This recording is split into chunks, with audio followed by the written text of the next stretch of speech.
Vidéo de présentation pour notre nouvelle variante Comic Shops Assemble pour Robin the Boy Wonder de Juniba, qui existe aussi dans la couverture classique signée par Juniba.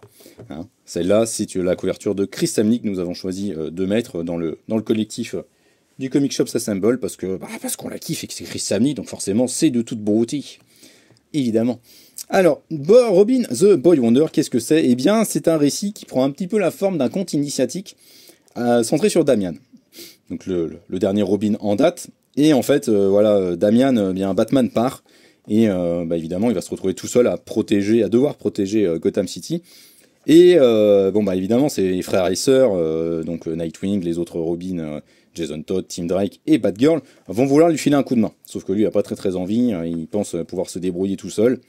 Et ça va vraiment être une exploration de ce que symbolise Robin, de ce que ça signifie d'être Robin, à travers les échanges en fait entre Damian et toutes les incarnations qui ont été Robin à un moment donné.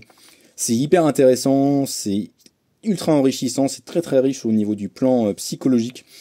Vraiment, Juniba il fait un travail assez impeccable sur la personnalité de Damian, qui est souvent considéré comme un personnage un peu insupportable, et à raison, parce que c'est un caractériel, c'est quelqu'un qui ne se prend pas pour de la merde, même s'il a beaucoup évolué ces dernières années.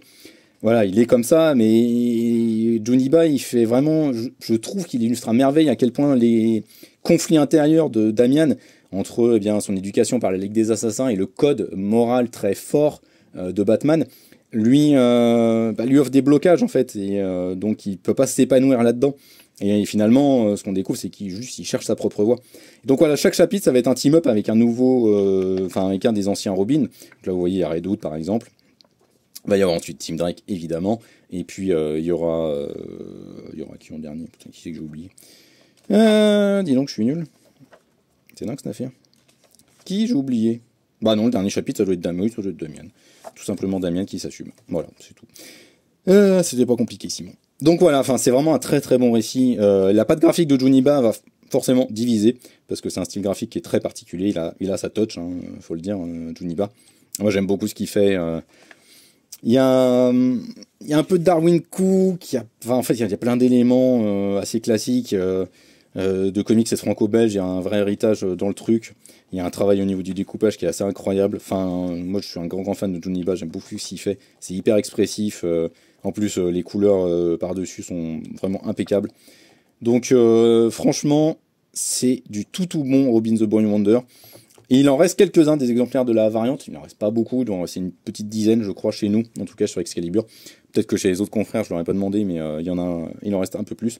Mais voilà, si vous hésitiez, et si vous voulez vraiment un très bon récit sur Robin après le Batman et Robin année 1, eh bien je vous conseille vraiment de foncer sur celui-là, parce qu'il est vraiment incroyable, impeccable, hyper dense, hyper travaillé au niveau psychologique. C'est un one-shot, Black Label comme d'habitude, et c'est vraiment très bien travaillé, très bien fichu.